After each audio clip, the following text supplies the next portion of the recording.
Abra sua Bíblia. Livro de Atos dos Apóstolos. Louvado seja Deus. O capítulo de número 4. Atos dos Apóstolos. Capítulo de número 4. Versículo de número 23 a seguir. Livro de Atos dos Apóstolos, capítulo de número 4, versículo de número 23 a seguir. Glória a Deus. Está escrito assim, a palavra do Senhor. Soltos eles, foram para os seus, e contaram tudo o que eles disseram, os principais sacerdotes e os anciãos. Ouvindo eles isto, unânimes, levantaram a voz a Deus em oração. Senhor, Tu és o que fizeste os céus e a terra, e o mar, e tudo o que nele há. Tu disseste pela boca de Davi teu servo, porque bramam as gentes, e os povos pensam coisas vãs. Levantaram-se reis da terra, e os príncipes se ajuntaram a uma contra o Senhor e contra o seu ungido, verdadeiramente contra o santo Filho Jesus, contra o teu santo Filho Jesus, que tu ungiste. Se ajuntaram não só Herodes, mas Pôncio Pilatos com os gentios e os povos de Israel, para fazerem tudo o que a tua mão e o teu conselho tinham anteriormente determinado que se havia de fazer. Agora, ó Senhor, olha para as suas ameaças e concede aos teus servos que falem com toda ousadia a tua palavra, enquanto estendes as tuas mãos para curar e para que se façam sinais e prodígios pelo teu santo Filho Jesus, pelo nome do teu santo Filho Jesus. Tendo eles orado, moveu-se o lugar em que estavam reunidos, e todos foram cheios do Espírito Santo e anunciavam com ousadia a palavra de Deus. Amém. Pode se assentar em nome de Jesus. Louvado seja o nome do Senhor. Quando lemos Atos dos Apóstolos, o capítulo de número 4, nos versículos de número 23 a seguir, juntamente com o seu contexto, nós encontramos aqui, irmãos, o registro de momentos difíceis enfrentados pela igreja do Senhor. Momentos de perseguição, momentos de sofrimento, momentos de injustiça, né? Após o avanço da igreja, o crescimento e a popularidade que ela ganhou, as autoridades religiosas, com o apoio das autoridades locais, se levantaram e decidiram perseguir e impedir a continuidade dos trabalhos da obra da igreja do Senhor. Então encontramos aqui a igreja passando por momentos difíceis, por momentos complicados que comprometia o seu avanço, que comprometia o seu crescimento. A Bíblia diz que prenderam Pedro e João, mas por conta da influência das pessoas que estavam apoiando a causa do Evangelho, eles soltam Pedro, eles soltam João. Mas à medida que eles soltaram, as autoridades se reúnem e ameaçam eles para que não continuassem a falar no nome de Jesus, para que não continuassem a pregar o Evangelho. É quando um deles toma a palavra e diz: é melhor nós ouvirmos a Deus do que ouvirmos vocês. Em outras palavras, eles estavam dizendo o seguinte: se preciso for, nós desobedeceremos vocês para obedecermos ao nosso Deus. As ameaças de vocês não irão nos deter, não irão nos parar.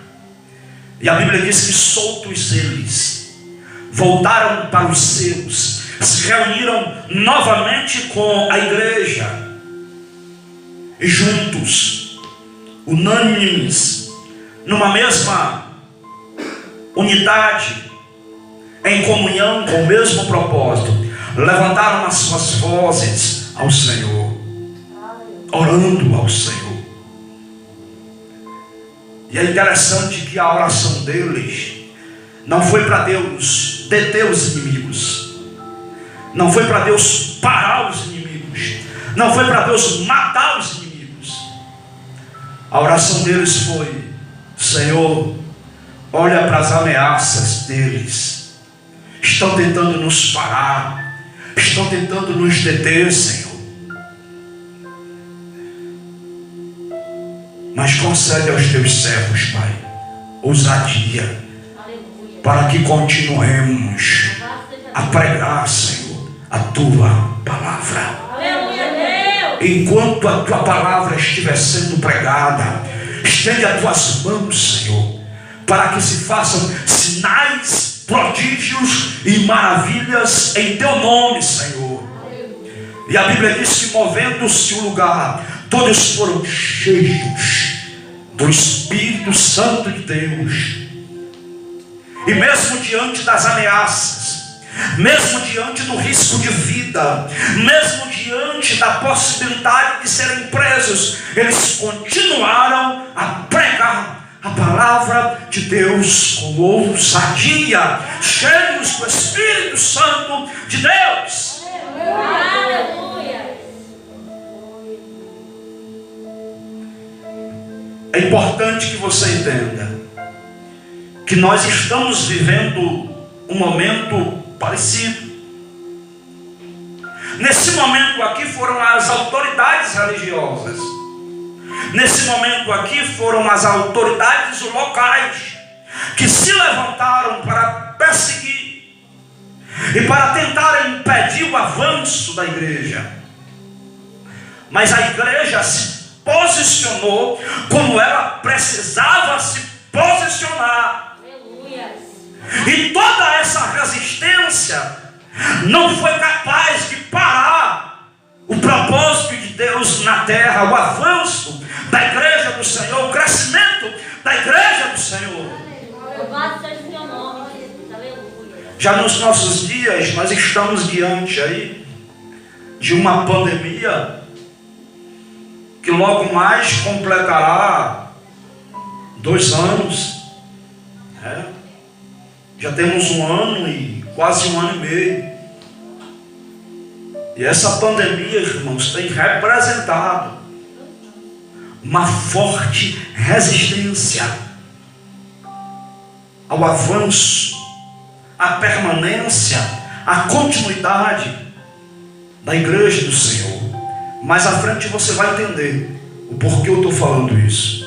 E se nós não tomarmos os devidos cuidados, se nós não assumirmos a postura que precisamos assumir, escute isso com muita atenção, os prejuízos serão irreparáveis. Os prejuízos na fé, na estrutura, serão irreparáveis e irreversíveis. Então, enquanto de ontem para hoje eu buscava em Deus, o que é que eu prego, o que é que eu falo para a igreja amanhã, Espírito Santo sinalizou no meu coração essa palavra. E o que precisamos saber nessa noite, entendermos nessa noite, aprendermos nessa noite, é qual foi a postura que a igreja assumiu nesse momento de dificuldade, nesse momento de aflição, nesse momento de perseguição. Talvez aqui, irmãos, nós não percebamos os níveis de estragos que esse momento tem causado.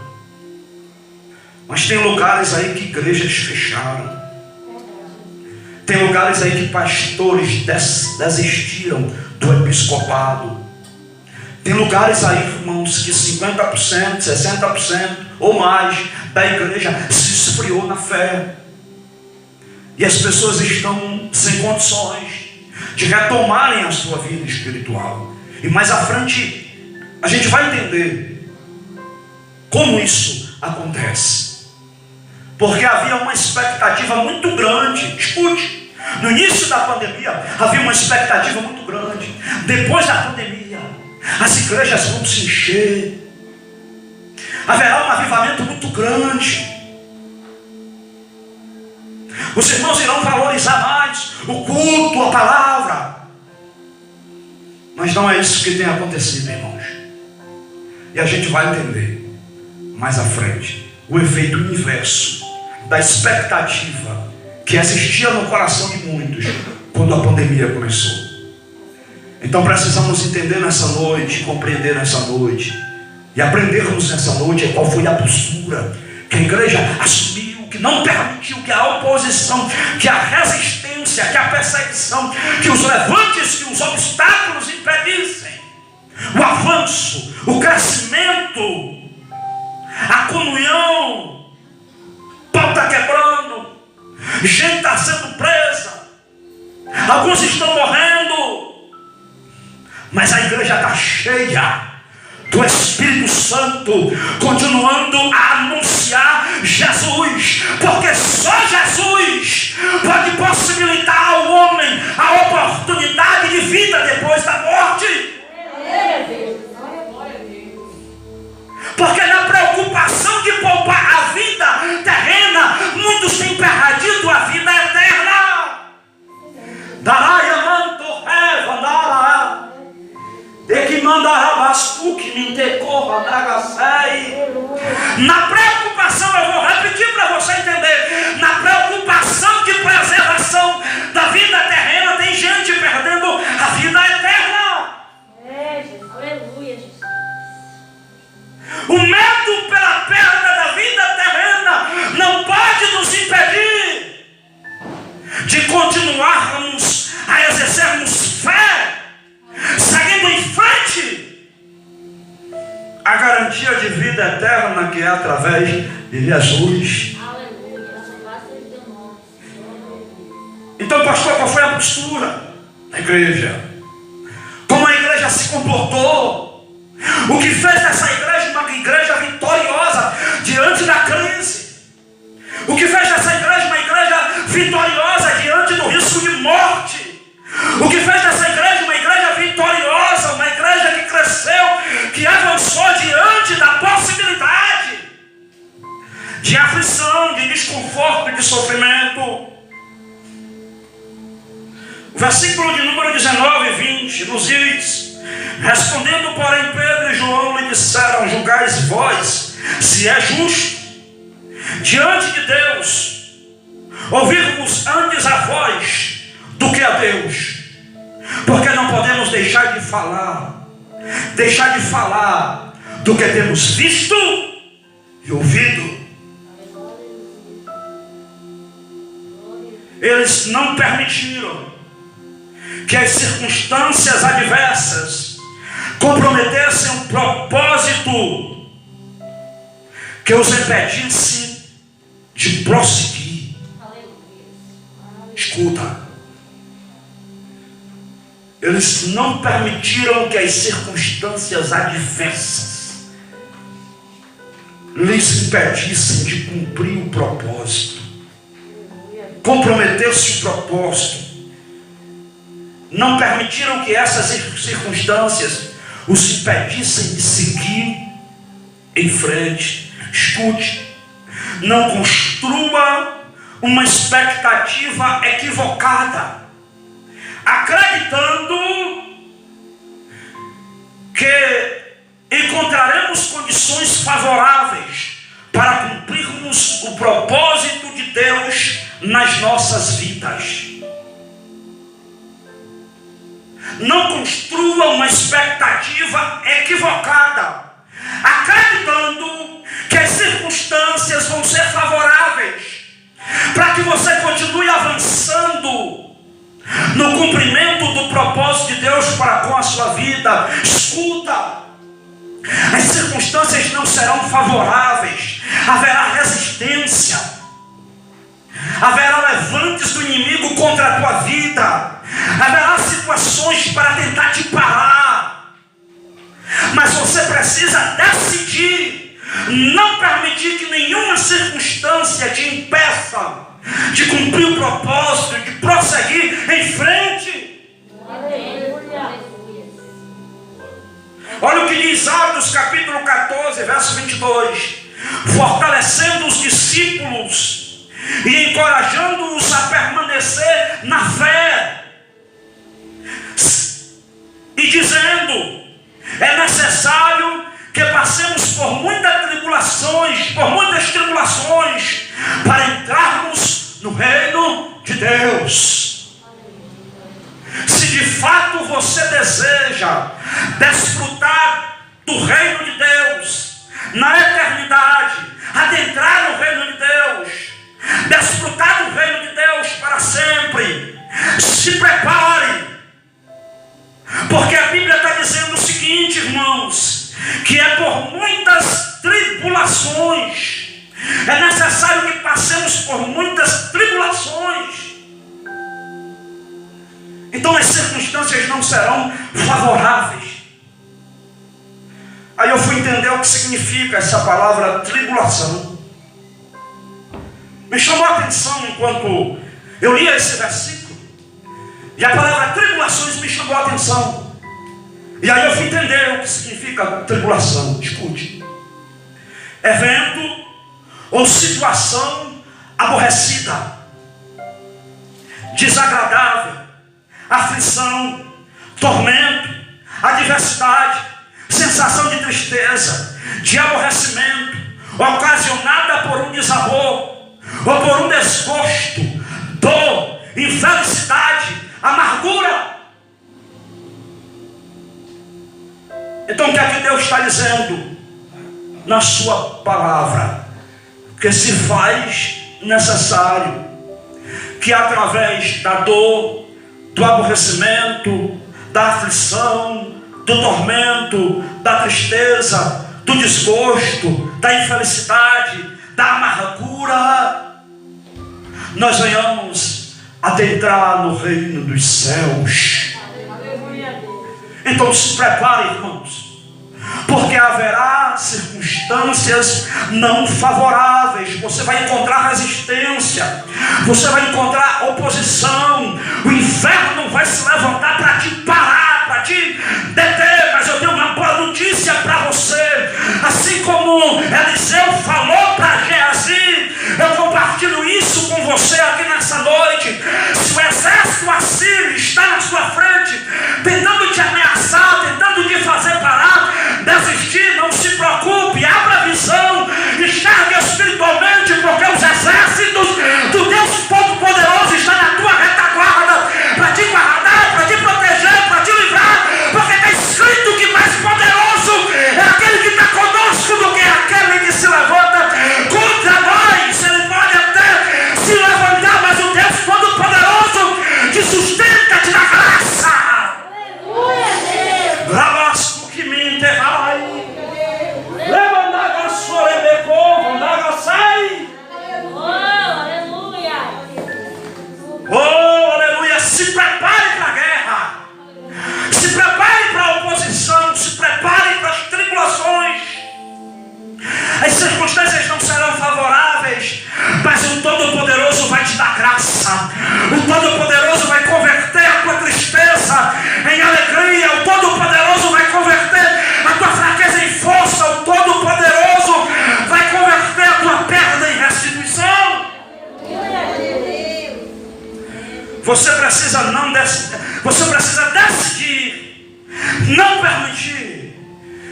circunstâncias adversas comprometam o propósito e te impeça de seguir em frente.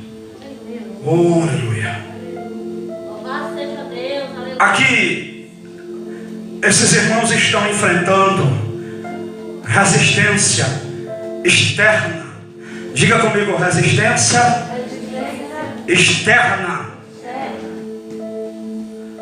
O que é a resistência externa, pastor? A resistência externa é quando o governo, é quando o patrão, é quando um amigo, é quando o vizinho se levanta contra você, pelo fato de você ter professado a sua fé em Cristo. Aqui não vivemos muito essa realidade, mas há lugares que por ser cristão a pessoa perde o emprego. Há lugares que por ser cristão a pessoa não pode matricular o filho na escola. Há lugares que por ser cristão a pessoa não tem o direito de viver, é morto. E nesses lugares o nível de fé desses irmãos é tão elevado, irmãos, é tão elevado, que quando aquele pessoal lá do Oriente, do Estado Islâmico, se não me falha a memória, decapitaram aqueles cristãos ao vivo, pelas redes de televisão, pela internet, uma das mães estava próxima e alguém indagou aquela mãe qual seria a sensação dela naquele momento, como ela estaria naquele momento. E aquela mãe disse para aquela pessoa: por um lado, o meu coração está muito triste. Eu acabei de perder um filho de uma forma muito terrível.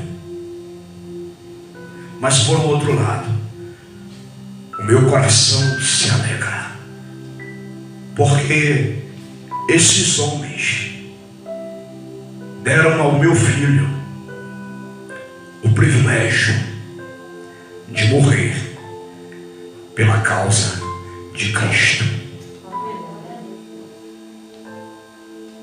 Você entendeu a diferença do nível de fé?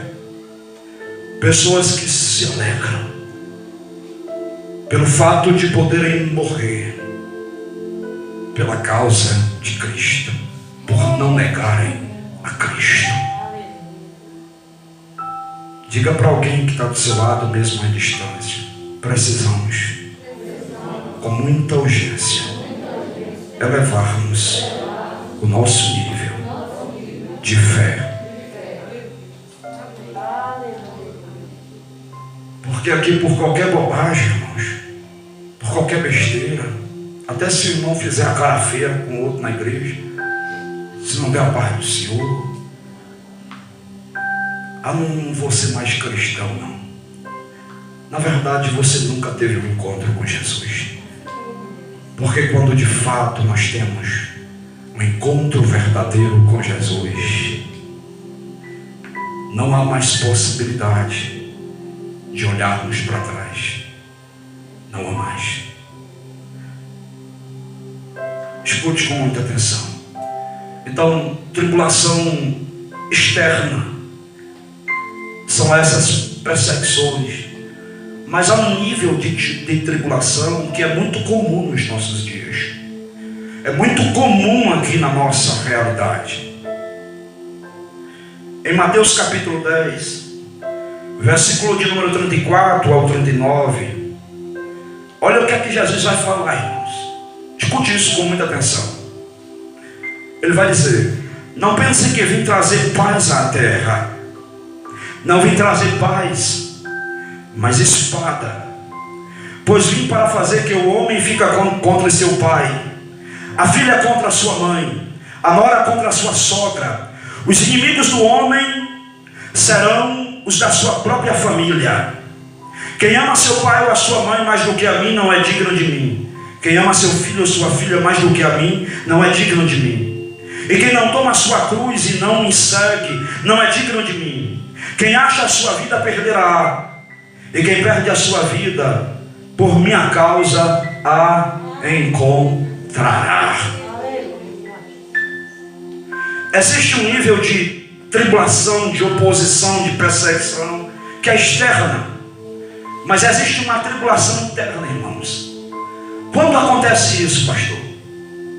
É quando os de dentro da sua própria casa, da sua própria família, se tornam um impedimento, uma resistência para que você continue servindo a Cristo, para que você continue se relacionando com Deus. Então é nesse contexto que Jesus vem dizer: eu não vim trazer paz, eu vim trazer espada. Porque em muitas realidades familiares, quando o filho assume a sua posição em Cristo, professa a sua fé em Cristo, ele passa a ser odiado dentro de casa, ele passa a ser oprimido, ele passa a ser perseguido dentro de casa. Às vezes é o esposo, às vezes é a esposa, às vezes é o pai, é a mãe. Há uma resistência, há uma oposição, há uma perseguição. Então entenda uma coisa, que por muitas tribulações nos é necessário desfrutarmos ou alcançarmos o reino dos céus. Então muitas das vezes essa tribulação é no próprio contexto familiar. Nós encontraremos dificuldades para seguir a Cristo por conta de uma resistência que se instala no contexto familiar. Eu não estou falando aqui de dificuldades em família, eu estou falando de oposição. É quando a mãe diz para o filho: escolha ou Jesus ou a gente. É quando o filho diz para os pais: escolha ou Jesus ou a gente. É quando alguém da família chega para aquele que professa agora a sua fé em Cristo: faça a sua escolha. Se você continuar nesse caminho conosco, você não fica mais. Aí nesses casos, Jesus orienta o seguinte: escolham a mim. Escolha a mim. Entre a sua família e eu, escolha a mim. Porque aquele que deseja guardar a sua vida, perdê-la. Mas aquele que perder a sua vida por amor de mim, guardá-la para a vida eterna. Então entenda que não devemos construir uma expectativa equivocada, acreditando que as circunstâncias serão favoráveis, irão contribuir para o nosso avanço, para o nosso crescimento. Não, muito pelo contrário. Haverá oposição, haverá tribulações, haverá sofrimento, haverá dor, tanto externamente falando como internamente. Às vezes essa experiência acontece de forma numa realidade externa, além das quatro paredes da sua casa. Mas às vezes essa perseguição é dentro de casa. Quantas esposas são confrontadas pelos esposos? Ou Jesus ou eu. Quantos esposos são confrontados pelas esposas? Ou Jesus ou eu. Quantos filhos são perseguidos, são discriminados? Então entenda, irmãos, que a decisão de professar a sua fé em Cristo pode trazer sérios problemas, mas você precisa entender: o que está em jogo não é algo passageiro, não é algo transitório, é a sua vida na eternidade. E foi por isso que esses irmãos não tiveram nem medo da morte, porque eles entenderam que essa vida é transitória, que tudo aqui vai passar, que tudo aqui é passageiro, que há algo eterno reservado para cada um de nós. E por conta dessa causa vale a pena sofrer, vale a pena enfrentar a oposição, a resistência e vencer com Cristo. Aleluia, Deus. Aleluia. Então eles não permitiram que as circunstâncias adversas comprometesse o propósito que os impedia de prosseguir. Versículo de número 23 nos diz assim: e soltos eles foram para os seus e contaram tudo o que eles disseram, os principais dos sacerdotes e os anciãos. Escute com muita atenção. Enquanto presos, João e Pedro, eles estavam impossibilitados de se reunirem com a igreja. Escute isso com muita atenção. Então haverá situações que nos deixarão impossibilitados, como já aconteceu, de nos reunirmos como igreja, de nos reunirmos ao corpo, de nos ajuntarmos ao corpo. Então existem situações que serão impossibilidades. Mesmo querendo, nós não poderemos nos reunir, estarmos juntos, como já aconteceu. E pode acontecer. Mas olha o interessante. E soltos eles foram para os seus. Se reuniram no corpo. Se reuniram como igreja. Escuta. Eles estavam impossibilitados, porém quando soltos, na primeira oportunidade que tiveram, se reuniram com os demais para se fortalecerem. Aleluia, Deus.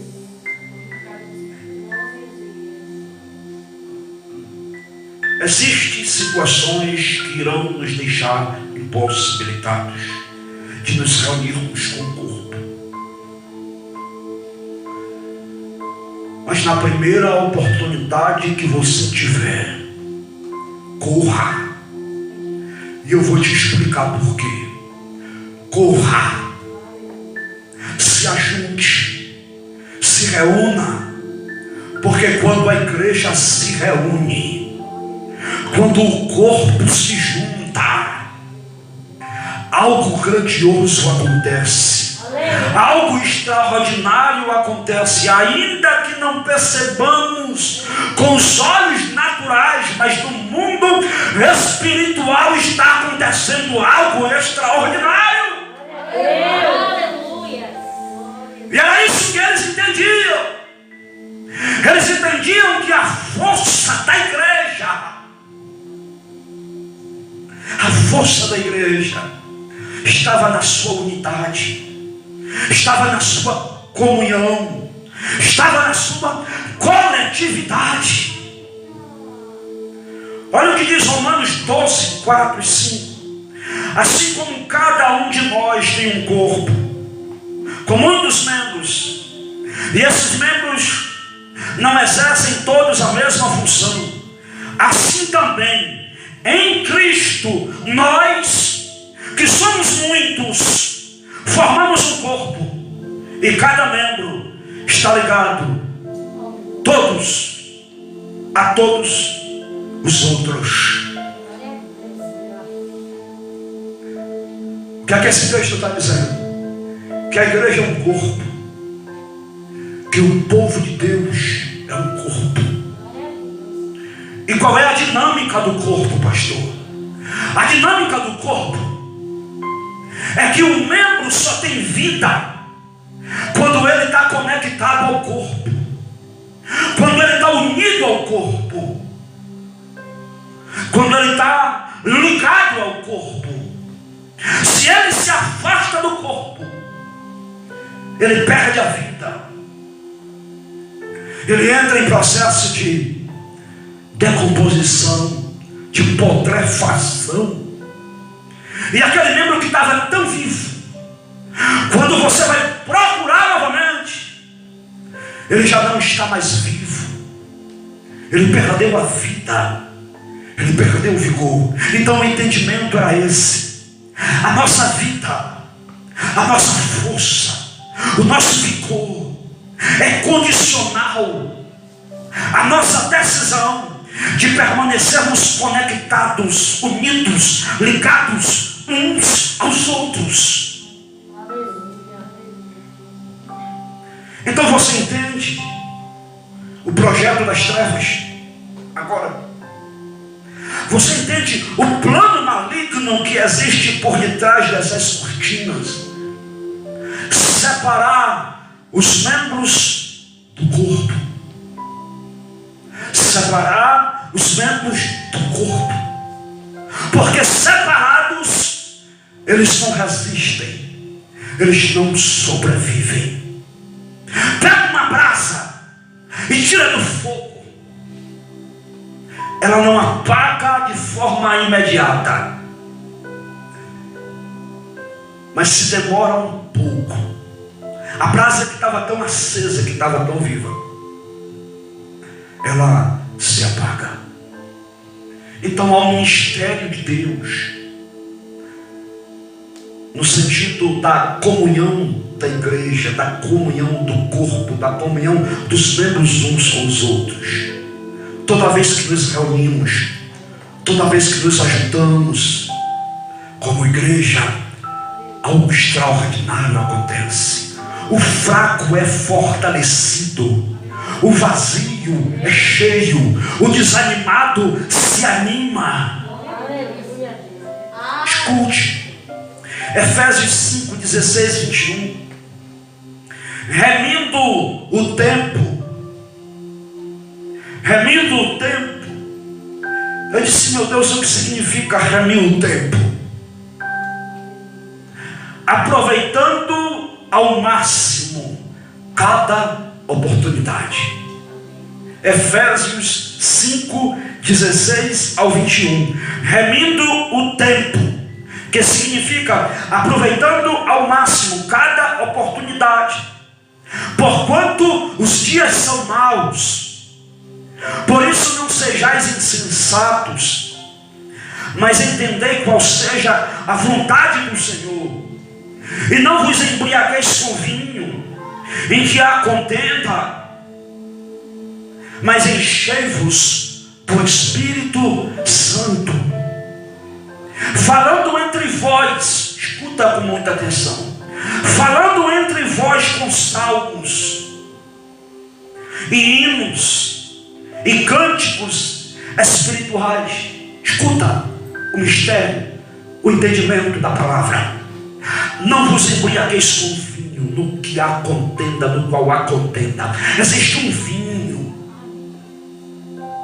não no sentido literal, mas no sentido subjetivo, tipológico. Existe um vinho, irmãos, que Satanás tem espalhado no seio da igreja. Vinho esse que não produz alegria, mas que produz contenda, que produz divisão, que produz indiferença. E muitos, assim como nesse contexto, têm se embriagado com esse vinho, permitindo que esse vinho os embriague, promovendo contenda, divisão, indiferença. E isso enfraquece o corpo, compromete a estrutura do corpo. Mas a recomendação é: não vos embriagueis com vinho, o qual produz contenda, mas enchei-vos do Espírito Santo de Deus. É você que decide se embriagar com vinho e produzir contenda, divisão, indiferença, ou se encher do Espírito Santo. Porque quando estamos cheios de fato do Espírito Santo, essa presença vai frutificar, essa presença vai gerar frutos. E está escrito lá em Gálatas capítulo 5 que o fruto do Espírito é paz, longanimidade, mansidão, benignidade, bondade, domínio próprio e outras virtudes. Quando você decide se encher do Espírito Santo de Deus, não é o ambiente que transforma você, é você que transforma o ambiente. Darai, amor do Rei.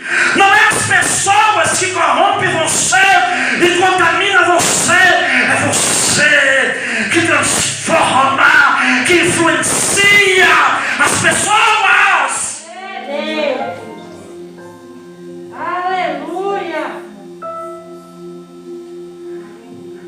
Um crente cheio do Espírito Santo, irmãos, ele não é corrompido, ele não é influenciado. O ambiente e as pessoas não conseguem estragar aquilo que o Espírito Santo constrói. Aleluia! Mas que decide é você. Deus poderoso. Enchei-vos do Espírito Santo e resista a provar, a beber do vinho que produz contenda. Aí ele vai dar a receita. Como é, pastor? Que a gente se enche do Espírito Santo. Escute. Falando entre vós em salmos. Quanta gente se reúne para falar o que não deve, para ouvir o que não deve, senta para assistir o que não deve, para ouvir o que não deve, para estar com o que não deve. O que a palavra está dizendo é: seja seletivo. Aleluia. Com aquilo que você ouve, com o que chega aos seus ouvidos, porque a audição é a porta da alma. Aleluia. E a depender do que você escuta, estará cheio o seu coração. Então, falando entre vós em salmos e hinos, para você que tem dificuldade de chegar na igreja e adorar, para você que tem dificuldade de chegar na igreja e abrir a boca para adorar, escuta. Enquanto você adora, o Espírito Santo te enche. Enquanto você abre os teus lábios para bendizer, para adorar, para louvar, para engrandecer o nome do Todo-Poderoso, o Espírito Santo te enche. Aleluia. Então não seja um espectador de culto, seja um participante. Se envolva. Pastor, mas eu não sei cantar, mas sabe dar glória, sabe dar aleluia. Enquanto você abre a boca para adorar, Jesus abre os céus para te encher. Aleluia, Deus. Oh, aleluia. E cânticos espirituais. Isso aqui é para quem já fala as línguas espirituais. Língua estranha, irmão, língua espiritual. Não é só para falar no momento de êxtase. Naquela palavra maravilhosa da pregação, quando a glória toma o lugar, não. As línguas espirituais, irmãos, é para você falar enquanto ora. É para você falar enquanto adora a Ele. Aleluia. Cantando e salmodiando ao Senhor no vosso coração. Tem gente que canta com a boca, mas não canta com o coração. Corpo, alma e espírito. Corpo, alma e espírito. Não adianta abrir a boca se o coração está inflamado. Não adianta abrir a boca para cantar se o coração está corrompido. O coração tem que cantar também. Aleluia. E só canta se estiver limpo. Deus poderoso. Aleluia. Vamos adiantar. Dando sempre graças por tudo a Deus e Pai. Gratidão não é uma atitude de quando tudo está bem ou quando você está feliz. Gratidão, irmãos, é a atitude ou é a expressão de reconhecimento do cuidado, da bondade, da provisão, da intervenção, da proteção de Deus, independente do momento ou da circunstância que você esteja vivendo. Jesus. Aleluia. Lembra de Jó? Estava tudo bem na casa de Jó, os filhos vivos, o patrimônio conservado, Jó com saúde, a família em paz. Jó está sacrificando, Jó está adorando, mas o vento soprou, a casa caiu, o sofrimento bateu, a aflição visitou, Jó perde tudo, mas mesmo assim ele se prostra diante do Deus Todo-Poderoso e diz: nu eu saí do ventre da minha mãe, nu eu tornarei para lá, o Senhor me deu, o Senhor tomou, mas bendito seja o nome do Senhor. Gratidão não é algo relativo à estação a qual você está vivendo. É uma decisão de expressar o teu reconhecimento pelo amor, o cuidado de Deus, mesmo as circunstâncias não estando sendo favoráveis. Dando sempre graças por tudo a nosso Deus e Pai, em nome do nosso Senhor Jesus Cristo, sujeitando-vos uns aos outros no temor de Deus. Foi outra palavra que me chamou a atenção. No temor de Deus. O que é isso, pastor? Sujeitando-vos uns aos outros no temor de Deus. A palavra sujeitar, em uma das suas raízes, significa ser dependente, irmãos, uns dos outros. Reconhecer a importância, a necessidade que temos uns dos outros. E quando nós entendemos isso, nós valorizamos esse momento aqui, ó. Quando nós entendemos isso, a nossa dependência uns dos outros, esse momento aqui é valorizado. Porque entendemos que nesse momento aqui somos instruídos, somos fortalecidos, somos tocados, somos cheios do Espírito Santo, recebemos de Deus o livramento, provisão, intervenção, é o reconhecimento da nossa dependência uns dos outros. Colossenses 3, 15 e 16. E a paz de Deus, para a qual também fostes chamados em um corpo, domine os vossos corações e sedes agradecidos.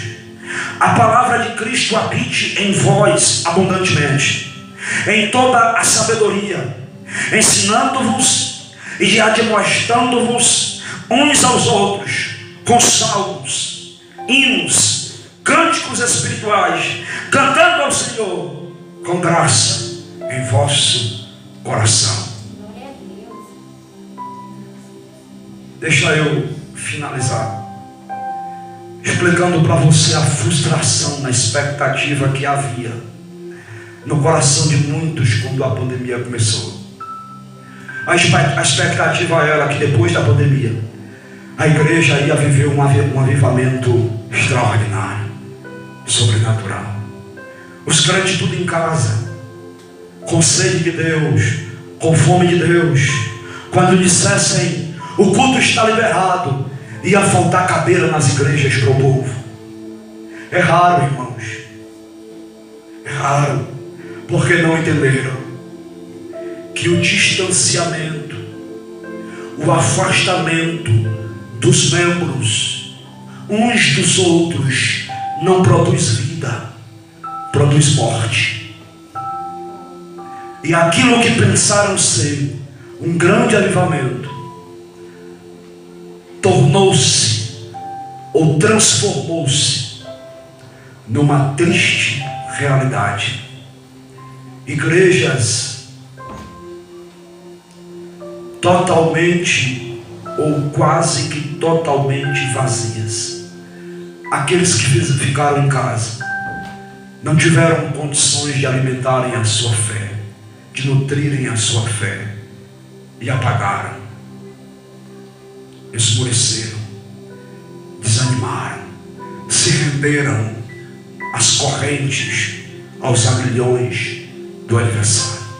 Aqueles que ainda conseguem vir estão chegando na casa do Senhor feridos, machucados, com cicatrizes, feridas ainda abertas, aguardando de Deus restauração, fortalecimento,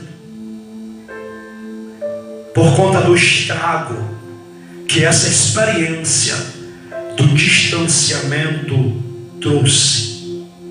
Então, em todos esses textos que nós lemos, nós encontramos Deus explicando para nós a importância de estarmos unidos, reunidos como corpo de Cristo, como igreja do Senhor. É por isso que quando Pedro e João são soltos, na primeira oportunidade que tiveram depois da impossibilidade, eles correram para estar junto uns dos outros, porque eles entendiam a importância do corpo estar conectado, a importância do corpo estar junto, a importância da brasa estar inserida na fogueira.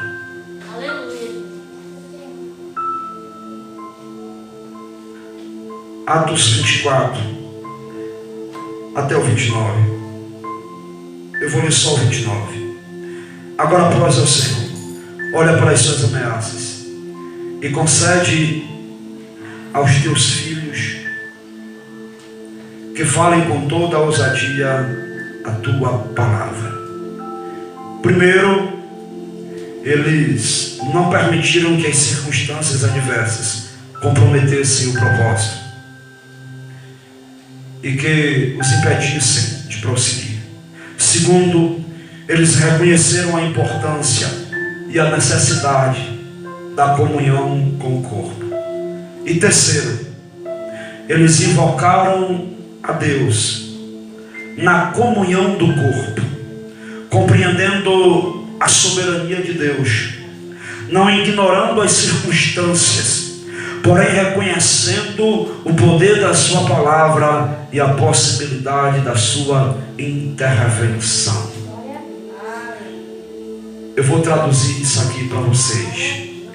Eles entenderam, irmãos, eles entenderam que há um poder extraordinário quando a igreja se reúne para invocar o nome do Deus Todo-Poderoso, reconhecendo a sua soberania, não ignorando a ação do inimigo, mas confiando no poder da palavra do Todo-Poderoso.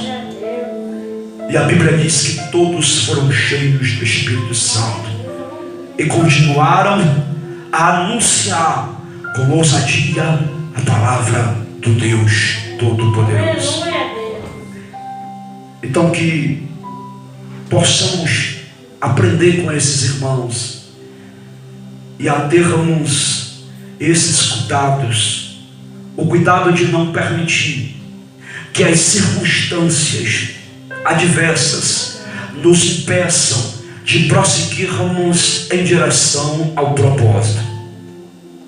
O cuidado de reconhecermos, irmãos, a importância e a nossa necessidade de estarmos conectados ao corpo.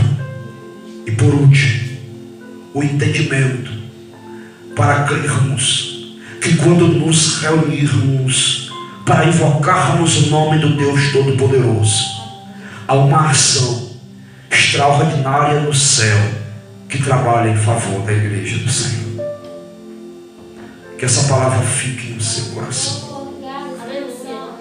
e que você saia daqui com esse entendimento.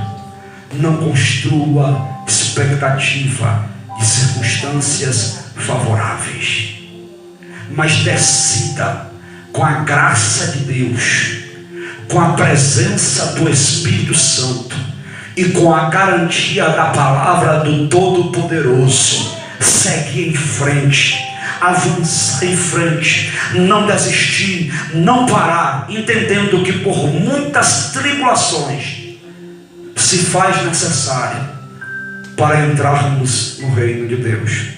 Se de fato você deseja ser um integrante do reino eterno de Cristo, mantenha a candeia acesa Aleluia. e prepara o lombo, porque o céu nos aguarda. Amém? Se coloque de pé. Em nome de Jesus. Oh, aleluia. Eu não sei como você chegou aqui, eu não sei como você está. Eu não sei o que esses momentos que temos vivido têm produzido na sua fé. Alguns, infelizmente, estão se apagando, estão esmurecendo, estão retrocedendo, estão se afastando cada vez mais. Mas a palavra de Jesus para você não é uma palavra de rejeição, de julgo. É uma palavra de encorajamento, dizendo para você: ainda é tempo de se recuperar, ainda é tempo de se levantar, ainda é tempo de voltar a ser quem você era, de continuar no propósito, de seguir em frente.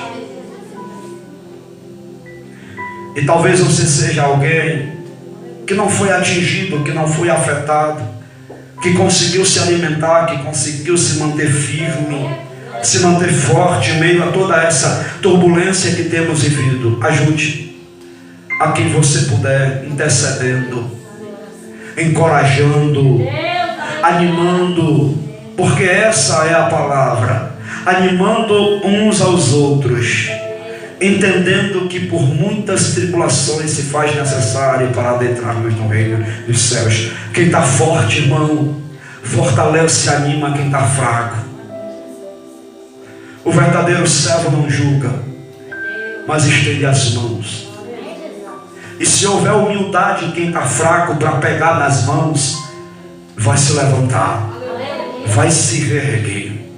Porque tem fraco que não tem humildade. Não, eu estou bem, estou bom, estou forte. Mentira. Está ferido, está sangrando, está arrasado, está quase desviado, mas não tem humildade para abrir o coração. Abra o coração, clame por socorro. Eu sou pastor da igreja, mas quando eu vi a coisa apertar, eu disse: gente, ora porque a coisa não está fácil, ora porque a coisa que está difícil. Então tem momentos que você vai precisar abrir o coração para que a boca se abra também. E você vai precisar exercer humildade para dizer: me ajuda, eu não estou bem, me dá uma palavra. E a Bíblia diz que Deus resiste aos soberbos, porém dá graça aos humildes. Deus resiste ao soberbo. Quem é o soberbo?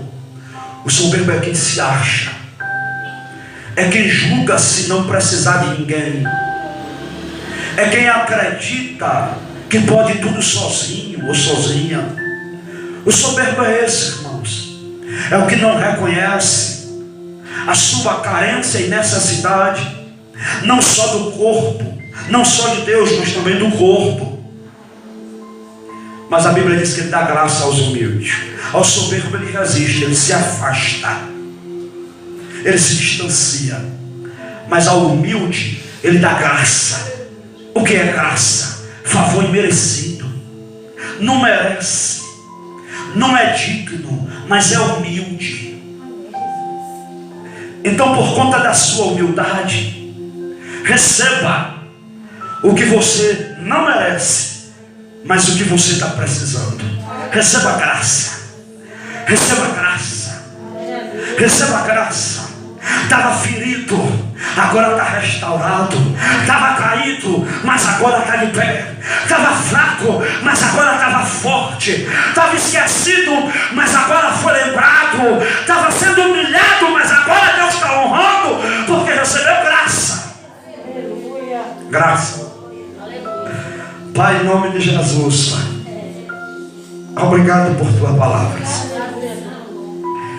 Obrigado por esse momento, obrigado por essa noite. Eu quero te apresentar nesse momento, Deus, cada um dos teus filhos, cada uma das tuas filhas, que talvez nesse momento, Senhor, se encontram, ó Deus, comprometidos, Pai, sofrendo as sequelas, com as feridas desse momento, desta situação a qual nós temos vivido, nós temos passado, Pai. Tantos quantos já se esfriaram, Senhor, já se afastaram, já se desligaram, já perderam aquele brilho, aquele vigor, Senhor. Mas Tu és o Deus misericordioso, Pai. Tu és o Deus de bondade, de compaixão. E nessa noite nós clamamos ao Senhor por misericórdia. Tem misericórdia, Senhor. Tem misericórdia do Teu filho. Tem misericórdia da Tua filha. Ó Deus, vai lá, vai de encontro a cada um, Pai.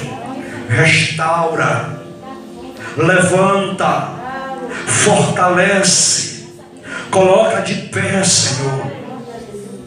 Restaura as forças, restaura o ânimo, Senhor. Restaura a saúde, Pai. Vai de encontro, cobre com Teu sangue. Cerca, Deus, com os Teus anjos, Pai.